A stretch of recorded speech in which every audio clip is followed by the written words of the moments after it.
नमस्कार विद्यार्थी मित्रांनो, व्यंकटेश एज्युकेशन अँड संस्कृती आपल्या चॅनलवर सर्वांचे सहर्ष स्वागत आहे। आजच्या व्हिडिओमध्ये आपण इयत्ता 4थी अभिरूप शिष्यवृत्ती परीक्षा म्हणजेच IAS एक्झाम याच्यामधील सराव प्रश्नपत्रिका संच क्रमांक 2 याच्यातील गणित या विषयाची आपण प्रश्नपत्रिका सोडवून घेणार आहोत। व्हिडिओला सुरुवात तर करूया, पण व्हिडिओला सुरुवात करायच्या आधी आपणा सर्वांचे मनापासून मी आभारी आहे। आपल्या सर्वांचे छान छान कमेंट्स येतात की मॅडम तुमच्या व्हिडिओमुळे आमच्या मुलांना खूप छान फायदा होत आहे, तुम्ही असेच नवीन नवीन व्हिडिओ बनवत जा। त्यासाठी खरंच तुमच्या या कमेंट्समुळे मला खूप छान एक म्हणजे अनेक व्हिडिओ करण्यासाठी मला प्रेरणा मिळते। त्यासाठी सर्वप्रथम तुम्हा सर्वांचे मी खूप खूप आभारी आहे। असंच आपल्या चॅनलला सपोर्ट करा। नेहमीप्रमाणेच व्हिडिओ आवडला की व्हिडिओला लाईक करा, आपल्या मित्रमैत्रिणींना शेअर करा, चॅनलवर नवीन असाल तर चॅनलला सबस्क्राइब करा आणि व्हिडिओला कमेंट करायला विसरू नका। चला करूया सुरुवात। आजच्या व्हिडिओमध्ये आपण या आधीच्या व्हिडिओमध्ये आपण प्रश्न क्रमांक 26 ते 50 प्रश्न सोडवून घेतलेले आहेत। आजच्या व्हिडिओमध्ये आपण प्रश्न क्रमांक 51 ते प्रश्न क्रमांक 75 असे 25 प्रश्न सोडवून घेणार आहोत। व्हिडिओ सर्वांनी शेवटपर्यंत बघा, कारण यातील प्रत्येक प्रश्न आपल्या परीक्षेच्या दृष्टीने महत्त्वाचा आहे। आपल्या व्यंकटेश एज्युकेशन अँड संस्कृती या चॅनलकडून आपणा सर्व विद्यार्थ्यांना या यशापर्यंत पोहोचण्यासाठी मनपूर्वक शुभेच्छा। बघा इथे 51वा प्रश्न बघा, 20.07 चे अंकातील लेखन कोणते? बघा 20., मग बघा इथे 20.07 मग कुठे लिहिलेलं आहे असं? पर्याय क्रमांक 2 मध्ये। म्हणून आपल्या या प्रश्नाचं उत्तर आहे पर्याय क्रमांक 2। पुढचा प्रश्न, 42 मीटर लांब व 28 मीटर रुंद आयताकृती मैदानावर 7 मीटर बाजूचे किती चौरस आखता येतील? बघा लांबी पण दिली आणि रुंदी पण दिली आणि काय सांगितलं बघा, सपोज आता याचं आपण काढलं, हे आता सपोज एवढी आहे, ही एवढी लांबी आहे 42 आणि रुंदी आहे 28, हे असं आहे बरोबर।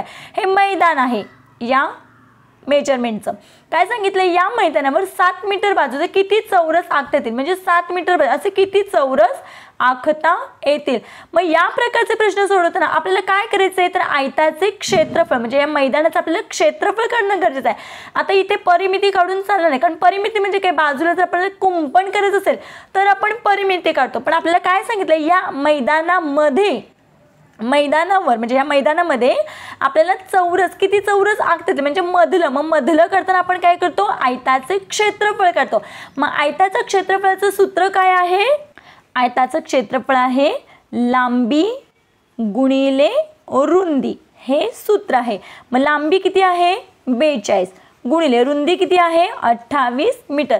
मग या दोघांचा काय करायचं आहे, गुणाकार करायचा आहे। आपण गुणाकार काय करून घेऊया, उभा करून घेऊया। 42 गुणिले 28, 8 दुने 16, 8 चौक 32, 32 आणि 1 33, याचं काम जर इथे 0 दिला, 2 दुने 4, 2 चौक 8, यांची बेरीज करूया आता, 6 अधिक 0 6, 3 आणि 4 7, 8 आणि 3 9 10 11, किती आलं 1176।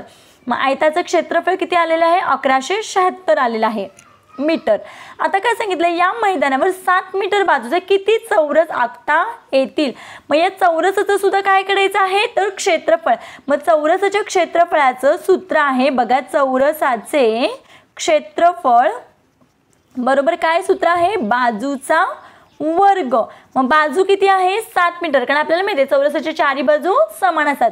मग 7चा वर्ग, मग 7चा वर्ग किती, 7 7 49। मग या 1176 बघा, आता इथे या 1176 आपण काय करायचं आहे, 49 ने भागायचं आहे। आता 49चा पाडा आपण इथे तयार करायचा आहे। आपल्याला माहिती आहे 49चा पाडा मी कसा तयार करायचा ते सांगितलं बघा, इथे 1 2 3 4 इथपर्यंत आपण अंक लिहून घेऊया। आता काय करायचं आहे, 9 दुने 18, एक हातचा मी इथे लिहिते आणि हे 8 इथे, 4 दुने 8, 8 आणि 1 9, म्हणजे 49 दुने 98, 9 त्रिक 27, 4 त्रिक 12, 12 आणि 2 13 14, किती आलं 147।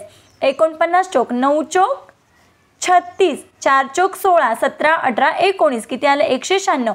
बघा आता आपण भाग घालूया, 49च्या पाड्यामध्ये 117 नाही आहे, ह्याची मोठी आहे, मग याच्यापेक्षा लहान संख्या कोणती 98। मग 49 दुने 98, 49 दुने 98, 7तून 8 जात नाही, आपण इकडचा एक हातचा इथे घेतो, इथे झाले 17, 17तून 8 गेले, इथे राहिले 9, इकडचा एक हातचा तिथे गेला, मग इथे राहिले 10, 10तून 9 गेले, इथे बाकी आली 1, वरून हे 6 खाली घेतले, किती झाले 196.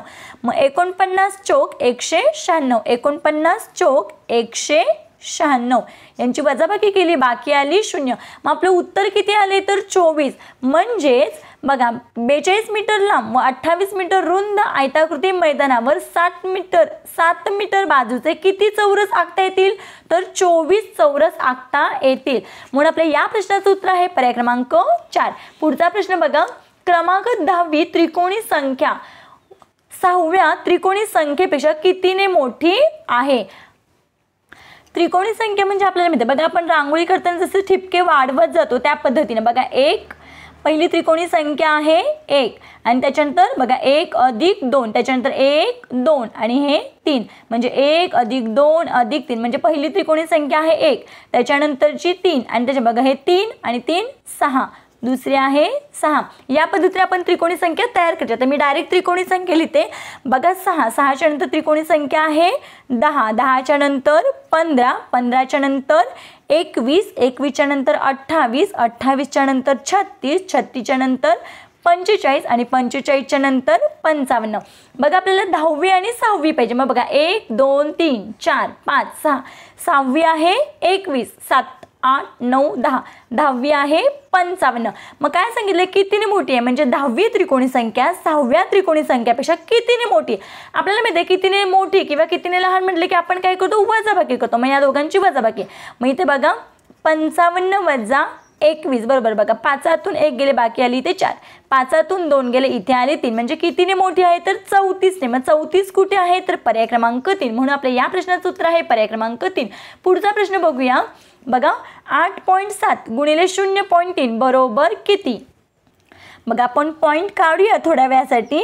87 घेतलं आणि इथे 0 घ्यायची गरज नाही कारण 0 पुढे आहे, मग 0 घ्यायची गरज नाही, डायरेक्ट आपण 3ने गुणूया. मग बघा 3 7 21, हा चला आले 2 इथे 1, 3 8 24, 24 आणि 2 25 26. मग उत्तर किती आले 261. आपल्याला माहिती आहे बघा या घराच्या नंतर 1 पॉईंट आहे आणि मग गुणाकारामध्ये आपण काय करतो दोन्ही पॉईंट धरतो बरोबर आहे. मग 1 आणि हे 2 घरं बरोबर आहेत. बघा सपोज 1 आणि 2 मग 2 पॉईंट पुढे 1 2 मग 2.61. म्हणून आपल्या या प्रश्नाचं उत्तर आहे पर्याय क्रमांक 2 2.61. पुढचा प्रश्न बघा, इष्टिकाची ती रचना कोणती. आपल्याला माहिती आहे इष्टिकाची ती रचना कोणती आहे पर्याय क्रमांक 4 मध्ये. पुढचा प्रश्न, 2,45,200 झाडांच्या संख्येत 68,000 झाडांची वाढ झाली तर एकूण झाडे किती. बघा 2,45,200 झाडांमध्ये 68 झाडांची वाढ झाली. वाढ झाली म्हणजेच काय मिळवणे हो की नाही. मग यांची बेरीज करायचं. मग 0 अधिक 0 0, 0 अधिक 0 0, 2 अधिक 0 2, 5 आणि 8 13, हा चला 1 इथे 3, 4 आणि 1 5, 5 आणि 6 11, हा चला आला 1 इथे 1, 2 आणि 1 3. मग आपलं उत्तर किती आले 3,13,200. मग सेम असं उत्तर कुठे आहे बघा इथे 31 32 00, 31 32 00 बघा पर्याय क्रमांक 1. 57वा प्रश्न, 0.6 या संख्येचे व्यवहारी रूप पर्यायातून निवडा. मग 0.6 आहेत. आपण काय करायचं आता आपल्याला माहिती आहे पॉईंट एकच पॉईंट आहे म्हणजे खाली किती असणार आहे 10. बघा ज्यावेळेस 6/10 असतं त्यावेळेस 1 0 असतो. मग आपण लिहिताना कसं लिहितो ते हे 6 लिहितो आणि 1 0 आहे म्हणून आपण काय करतो डावीकडे 1 घर मागे जातो आणि इथे असं लिहितो बरोबर आहे. मग याचंच आपण असं लिहायचं आहे. आता इथे भाग जातोय बघा 2 त्रिक 6, 2 पंचे 10, मग किती आलं हेच उत्तर 3/5. मग बघा इथे आहे 3/5 म्हणून आपल्या या प्रश्नाचं उत्तर आहे पर्याय क्रमांक 3. पुढचा प्रश्न बघा, आकृतिबंध पूर्ण करा. 2 5 7. आता बघा 5 7 4 म्हणजे इथे बघा हे जे 2 आणि 3 नंबरची जी 5 7 संख्या आहे ती काय ते पहिल्यांदा संख्या आली बरोबर इथे. हां आणि हा नवीन अंक आहे. आता बघा 7 4 9 बघा हे शेवटचे जे 2 अंक आहेत बघा हे शेवटचे 2 अंक 7 आणि 4 हे पहिल्यांदा आलेत आणि हा नवीन अंक म्हणजे शेवटचे 2 अंक पहिल्यांदा आलेत आणि तिसरा अंक नवीन आहे. मग आता इथे काय आहे 9 आणि 8 आहे. मग इथे बघा इथे 9 आणि 8 पहिल्यांदा आणि तिसरा अंक वेगळा. मग 9 8 बघा आता इथे कुठे आहे बघा इथे पण आहे 9 8 पण बघा प्रत्येक अंक डबल नाही आला पाहिजे. आता इथे 7 आहे बघा इथे ते आले आणि ते 4 वेगळाच आहे. इथे आलाय का 4 नाही इथे नाही. आता याच्यामध्ये बघा हे 2 अंक पहिल्यांदा घेतल्यावर 9 हा वेगळाच अंक म्हणजे या आधी झालेला नाही अंक म्हणजे रिपीट अंक नको आपल्याला, म्हणजे हे दोन संख्या पहिल्यांदा येणार आणि जी तिसरी संख्या ती वेगळी. मग आता ह्याच्यामध्ये 6 हा अंक आलेला नाही आहे, म्हणून आपल्या या प्रश्नाचं उत्तर आहे पर्याय क्रमांक 2. पुढचा प्रश्न, 120,000 लिटर पेट्रोलमधून रोज 15,400 लिटर पेट्रोलची विक्री झाली तर 4 दिवसाच्या अखेरीस किती पेट्रोल शिल्लक असेल? बघा रोज किती होतंय पेट्रोलची विक्री? 15,400 लिटर. माहिती आहे बघा 15,400 लिटर. आपल्याला किती दिवसांचं सांगितलंय? 4 दिवसांचं. मग आपण काय करायचं, या 15,400ला 4ने गुणायचं. हे एका दिवसाचं आहे, 4 दिवसाचं काढायचं, म्हणून आपण काय करायचं 4ने गुणायचं आहे. मग इथे बघा 4 0 0 4 0 0 4 चौक 16 हा चला आला 1 4 पंचे 20 20 आणि 1 21 हा चला 2 इथे 1 4 1 4 5 6 किती आलेलं आहे? 61,600 लिटर. बरोबर आहे. मग आता काय सांगितलं, एकूण पेट्रोल किती आहे? 120,000 लिटर आहे. बघा 120,000 लिटर आहे, म्हणजेच 1,20,000 लिटर आहे. मग त्याच्यातून आपण काय करायचं आहे, 61,600 काय करायचं आहे, वजा करायचं आहे. म्हणून आपण शून्यातून 0 गेले 0, शून्यातून 0 गेले 0, शून्यातून 6 जात नाही. आपण आपल्याला माहिती आहे आपण हातचा घेतो, इकडचे 10 आणि इथे 9 घेतो आणि इकडचा 1 तिकडे गेला, तिकडचा 1 तिकडे गेला, इथे राहिला आहे 1. 10तून 6 गेले इथे आले 4, 9तून 1 गेले इथे आले 8. आता बघा हे हातचा हा 1तून 6 जात नाही, म्हणून हा खोडायचा इथेच घ्यायचा. 11तून 6 गेले, मग 11तून 6 गेल्यावर बाकी किती राहते 5. मग आपलं उत्तर किती येते 58,400. मग 58,400 लिटर कुठे आहे? पर्याय क्रमांक 3 मध्ये. म्हणून आपल्या या प्रश्नाचं उत्तर आहे पर्याय क्रमांक 3. पुढचा प्रश्न, इष्टिका चितीच्या समान आकारांच्या पृष्ठांची किती जोड्या असतात? बघा इथे आपल्याला माहिती आहे इष्टिका चितीला किती पृष्ठ असतात? तर 6 पृष्ठ असतात. बरोबर आहेत. आपल्याला काय विचारले? जोड्या विचारले हो की नाही. मग आपल्याला माहिती आहे समोरासमोरची जी बाजू असते हो की नाही ती एक जोडी. मग अशा किती जोड्या? तर 6 आहेत. मग 6च्या जोड्या करायच्या झाल्या तर काय करायचं 6/2 बरोबर किती जोड्या झाल्या? 3. मग इथे 3 कुठे आहे? पर्याय क्रमांक 3 मध्ये. पुढचा प्रश्न बघा, 24/56 या अपूर्णांकांचे अतिसंक्षिप्त रूप पर्यायातून निवडा. आता अतिसंक्षिप्त रूप म्हणजे याला भाग घालवायचे. मग आता आपण काय करायचंय बघा, अतिसंक्षिप्त रूप द्यायचं म्हणजे काय करायचंय भाग घालवायचा आहे. मग आता 24 आणि 56 हे कुणाच्या पाड्यात आहेत? तर 8च्या पाड्यात आहेत. बरोबर आहेत. मग बघा 24/8 बरोबर किती? 8 त्रिक 24 आणि 8 7 56. आता या दोघांना मात्र काही भाग जात नाही हो की नाही, कारण या मूळ संख्या आहेत. मग आपलं उत्तर अतिसंक्षिप्त रूप कोणतं आहे? 3/7. मग 3/7 कुठे आहे? पर्याय क्रमांक 2 मध्ये. पुढचा प्रश्न बघा, 7054 गुणिले 43 या गुणाकारात दशसहस्रस्थानी कोणता अंक येईल? बघा गुणाकार करून घेऊया. 3 चौक 12, 3 5 15, 15 आणि 1 16, 3 0 0 0 आणि 1 एकच येतो, 3 7 21. याचं काम झालं. इथे आपण काय करतो? 0 देतो. आता 4 ने गुणायचे. 4 चौक 16 हा चला आला 1, 4 पंचे 20, 20 आणि 1 21 हा चला आले 2, 4 0 0 0 अधिक हातचा 2 2, 4 7 28. यांची आपण काय करून घ्यायचे? बेरीज करून घ्यायची आहे.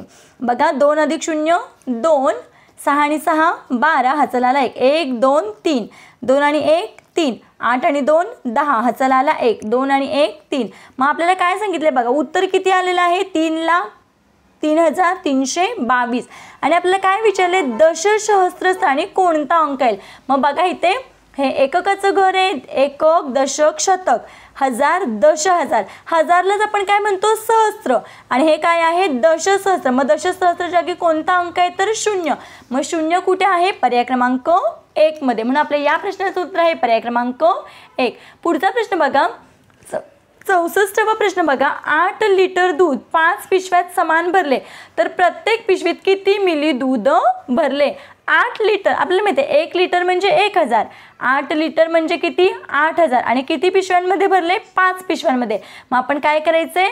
8000 भागिले 5. मग बघा इथे 5 1 5, 8तून 5 गेले बाकी आली 3, वरून घेतले 0. 5च्या पड्यामध्ये 8 आहेत. 5 6 5 30 हो की नाही.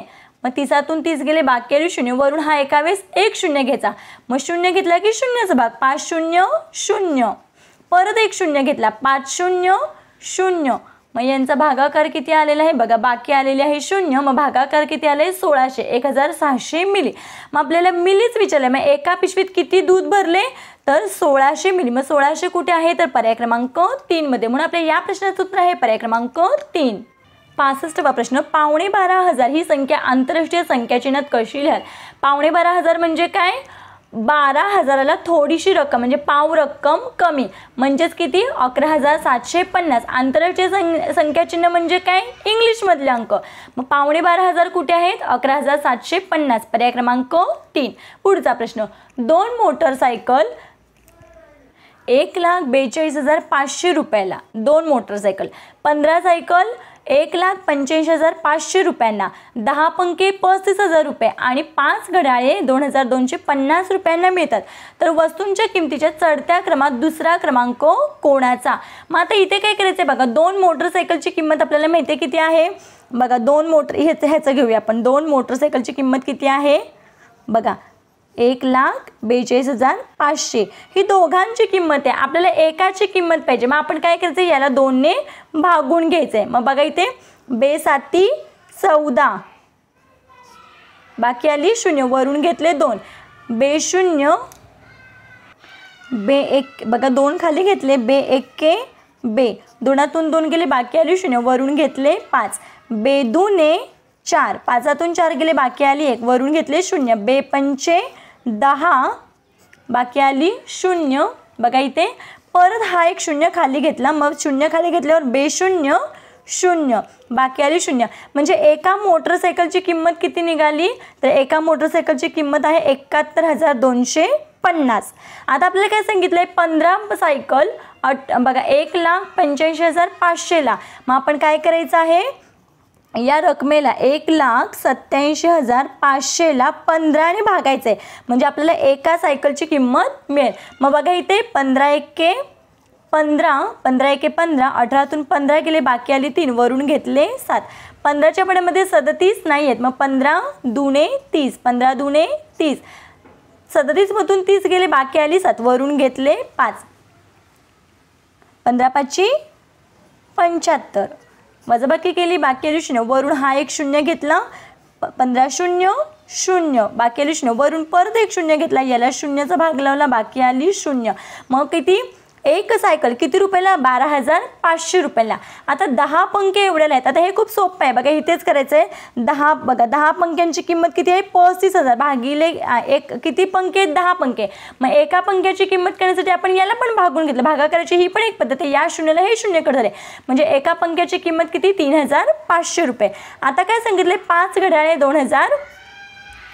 2,250 रुपयाला 5 घड्याळे.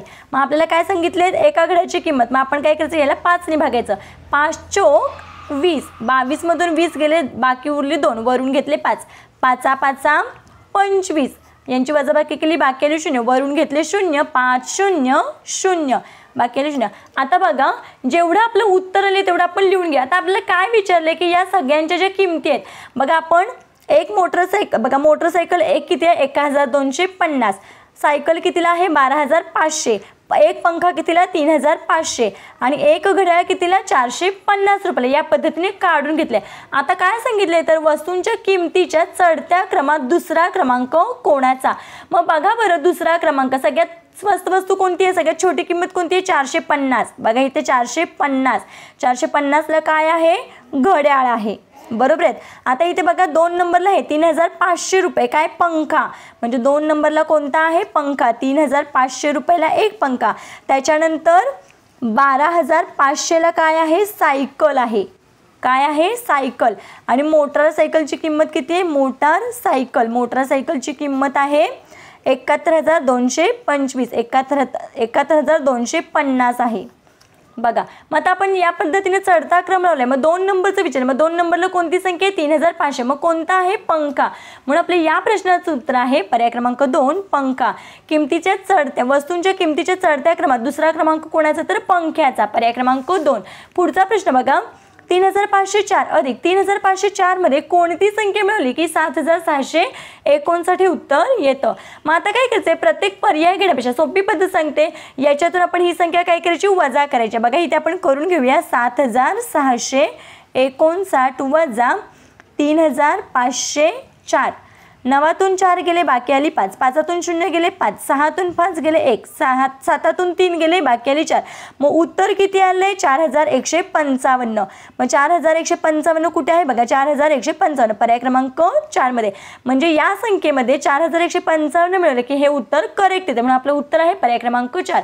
पुढचा प्रश्न 68वा प्रश्न, 12.5 किलोग्रॅम बटाटे शिजवल्यावर 14.25 किलोग्रॅम पर्यंत वजन वाढले तर वजनात किती वाढ झाली. मग काय करायचं याच्यातून हे वजा करायचं. मग इथे बघा 14.25 वजा 12.5. आता 5 म्हणजेच काय 500 बघा, 25 म्हणजे 250 ग्रॅम आणि 5 म्हणजेच काय 500 ग्रॅम. 0तून 0 गेले बाकी आली 0, 5तून 0 गेले 5, 2तून 5 जात नाही आपण इकडचा काय घेतो इकडे घेतो, इथे झाले 12, इथे राहिले 3, 12तून 5 गेले इथे आले 7, 3तून 2 गेले बाकी आली 1, 1तून 1 गेले 0. मग उत्तर किती आले 1.750. 1.750. आता इथे तर 0 दिले होते की नाही, हे आपण घेतले हो की नाही. मग इथे काय हा 0 जर हे करायचा, मग इथे आलं उत्तर 1.75 किलोग्रॅम. म्हणून आपल्या या प्रश्नाचं उत्तर आहे पर्याय क्रमांक 1. पुढचा प्रश्न 60 वजा म बरोबर म, तर म बरोबर किती. बघा इथे आपण 60 आहे तसं लिहूया. इथे मी पर्याय घेते 20. म म्हणजे मी काय घेतलं 20 घेतलं. प्रत्येक पर्याय घ्यायचं. मी आता प्रत्येक पर्याय घेत बसले तर व्हिडिओ मोठा होईल. बघा 60तून 20 गेले बाकी आली 40, 40तून हे 20 गेले बाकी आली परत 20. मग म बरोबर किती आहे 20. मग बघा इथे पण म म्हणजे सगळीकडे काय ते 20 20 20. म्हणून आपलं उत्तर बरोबर आहे. म्हणून आपलं उत्तर काय आहे पर्याय क्रमांक 2 20. पुढचा प्रश्न फेब्रुवारी महिन्याचा शेवट गुरुवारने झाला तर एप्रिलमधील पहिल्या रविवारची तारीख कोणती. बघा इथे फेब्रुवारी महिन्याचा शेवट गुरुवारने झाला. फेब्रुवारी महिन्याचा इथे लीप वर्ष वगैरे काही असा उल्लेख नाही आहे म्हणून हे सामान्यच वर्ष आहे. मग 28 फेब्रुवारीला वार कोणता होता गुरुवार होता. मग फेब्रुवारीच्या नंतर महिना कोणता असतो मार्च. मग 1 मार्चला वार कोणता गुरुवारच्या नंतर शुक्रवार. मग आपल्याला 1 मार्चचा वार माहिती आहे शुक्रवार. 1 मार्चला आहे शुक्रवार. आपल्याला एप्रिलच्या पहिल्या रविवारची तारीख काढायची आहे बरोबर आहे. मग आता काय करायचं आहे आधी आपण 1 एप्रिलचा वार काढून घेऊया. मग आता बघा इथे मार्च महिना किती दिवसांचा असतो जानेवारी फेब्रुवारी मार्च महिना 31 दिवसांचा असतो. आपल्याला 1 मार्चची तारीख माहिती म्हणून आपण याच्यातून 1 काय करायचं आहे वजा करायचं आहे. मग किती दिवस राहिले 30 दिवस राहिले बरोबर आहे. आणि आपण 1 एप्रिलचा म्हणजे एप्रिल महिन्याची कोणती तारीख पाहिजे आपल्याला 1 एप्रिलचा वार पाहिजे म्हणून आपण 1 याच्यामध्ये ॲड करायचा. 30 आणि 1 किती झाले 31 आणि आपल्याला माहिती आठवड्याचे वार आहेत 7. मग 31ला 7ने भागूया. 7 चोक 28. 31 मधून 28 गेले 28 29 30 31 किती बाकी राहिली 3 राहिली. मग आता 1 मार्चला आहे शुक्रवार. शुक्रवारच्या पुढे 3 दिवस मोजा. शुक्रवारच्या नंतर बघा इथे शनिवार रविवार आणि हा सोमवार म्हणजे 1 एप्रिल. बघा इथे 1 एप्रिलला कोणता वार आहे तर सोमवार आहे. 1 एप्रिलला आहे सोमवार. मग आपल्याला काय विचारलं एप्रिलमधील पहिल्या रविवारी. मग बघा 1 तारखेला सोमवार आहे. मग बघा सोमवारच्या नंतर मंगळवार, मंगळवारच्या नंतर बुधवार, बुधवारच्या नंतर गुरुवार, गुरुवारच्या नंतर शुक्रवार, शुक्रवारच्या नंतर परत शनिवार आणि परत हा रविवार. मग बघा 1 तारीख 2 तारीख 3 तारीख 4 तारीख 5 तारीख 6 तारीख आणि हे 7 तारीख म्हणजे 7 एप्रिलला कोणता वार आहे रविवार. म्हणून आपल्या या प्रश्नाचं उत्तर आहे पर्याय क्रमांक 1 7. पुढचा प्रश्न बघा शेजारच्या आकृतीची परिमिती किती. आपल्याला लांबी किती दिली 7.5 हो की नाही. मग आता इथे किती त्रिकोण आहेत 1 2 3. मग आपण काय करायचं या 7.5ला 3ने गुणून घेऊया. मग बघा 5 त्रिक 15 3 7 21 21 आणि 1 22. एक घर झाल्यावर पॉईंट आहे मग आपण पण एक घर झाल्यावर पॉईंट करायचं. मग आपलं उत्तर किती आलंय 22.5 सेमी. कुठे आहे पर्याय क्रमांक 4 मध्ये. पुढचा प्रश्न 84,750 रुपयास घेतलेली मोटरसायकल 65,000 रुपयास विकली तर किती रुपये कमी मिळाले. मग या दोघांचे काय करायचे वजाबाकी. या दोघांची आपण वजाबाकी केली. उत्तर आले 19,750. मग 19,750 आहे पर्याय क्रमांक 3 मध्ये. म्हणून आपल्या या प्रश्नाचं उत्तर आहे पर्याय क्रमांक 3. पुढचा प्रश्न 9 5 किंवा 2ने भागले असता प्रत्येक वेळी बाकी 1 उरते अशी सर्वात लहान संख्या कोणती. बघा याच्यामध्ये उत्तर आहे 91. कारण 91ला आपण 9ने भागलं तरी बाकी 1 उरते. 91ला 5ने भागलं तरी बाकी 1 उरते. 91ला 2ने भागलं तरी बाकी 1 उरते. म्हणून आपल्या या प्रश्नाचं उत्तर आहे पर्याय क्रमांक 2. पुढचा प्रश्न बघा 74 आणि 75 साठी सूचना. वस्तूंचा एका आठवड्यातील वापरांच्या चित्ररूप माहितीचं निरीक्षण करून खालील प्रश्नांची उत्तर द्यायची. बघा, एक पिशवी म्हणजे 500 ग्रॅम आहे, बरोबर आहेत. आता आपण काय करूया, साखरेचे 3 पिशव्या आहेत, तांदळाच्या 7 आहेत आणि तेलाची 1 आहे, डाळीच्या 2 आहेत. आपण आधी प्रश्न वाचूया. बघा, तांदळाचा रोजचा खर्च किती होईल. बघा, हे एका आठवड्यामध्ये वार किती आहेत, 7 आहेत, बरोबर. मग बघा 1 2 3 4 5 6 7, बरोबर आहेत, 7. मग दररोज एक अशी बघा, एक दररोज एक, हो की नाही. मग तांदळाचा रोजचा खर्च किती आहे, रोज एकच पिशवी, हो की नाही. याप्रमाणे 7 दिवसाला 7 पिशव्या आहेत. मग किती आहे, 500 ग्रॅम. म्हणून मग तांदळाचा रोजचा खर्च किती आहे, तर 700 ग्रॅम. नाही तर आपण असं केलं तरी चालते. बघा 7 आहेत की नाही, मग आपण एका दिवसाचे एक, याप्रमाणे हे 500 ग्रॅम. पर्याय क्रमांक 1. पुढचा प्रश्न, डाळ 100 रुपये किलो असेल तर एका आठवड्यात डाळीसाठी किती खर्च होईल. 100 रुपये किलो. आपल्याला माहिती आहे 1 किलो म्हणजे किती. बघा, 1 किलो म्हणजे 1000 ग्रॅम. 1000 ग्रॅम. आता एक पिशवी म्हणजे 500 ग्रॅम आहे. म्हणजे बघा, इथे डाळीच्या 2 पिशवी आहेत, म्हणजे ही 500 आणि ही 500. बघा, ही 500 अधिक ही 500 म्हणजे बरोबर 1000 ग्रॅम आहे, हो की नाही. 1000 ग्रॅम. मग 1 किलोच डाळ झाली, म्हणजे एका आठवड्यात किती डाळ लागते, तर 1 किलोग्रॅम लागते, हो की नाही. मग 1 किलो डाळ कशी आहे, 100 रुपये. मग आठवड्याचा एक डाळीसाठी खर्च किती होईल, तर 100 रुपयेच होईल. म्हणून आपल्या या प्रश्नाचं उत्तर आहे पर्याय क्रमांक 2. बघा, आजच्या व्हिडिओमध्ये आपण गणिताची प्रश्नपत्रिका पूर्णपणे स्पष्टीकरणात सोडून घेतलेली आहे. आशा करते आपल्या सर्वांना हा व्हिडिओ आवडला असेल, आपल्या अभ्यासाच्या दृष्टीने महत्त्वाचा असेल. खरंच महत्त्वाचं असेल तर व्हिडिओला नक्की लाईक करा, आपल्या मित्रमैत्रिणींना शेअर करा. चॅनलवर नवीन असाल तर आपल्या येणाऱ्या नवीन व्हिडिओसाठी चॅनलला सबस्क्राईब करा. पुढे दिलेलं बेल बटन प्रेस करा, जेणेकरून आपल्या सर्व व्हिडिओचं नोटिफिकेशन आपल्याला मिळत राहतील. व्हिडिओ कसा वाटला ते कमेंटमध्ये नक्की सांगा. भेटूया पुढच्या व्हिडिओमध्ये. तोपर्यंत नमस्कार. थँक्यू.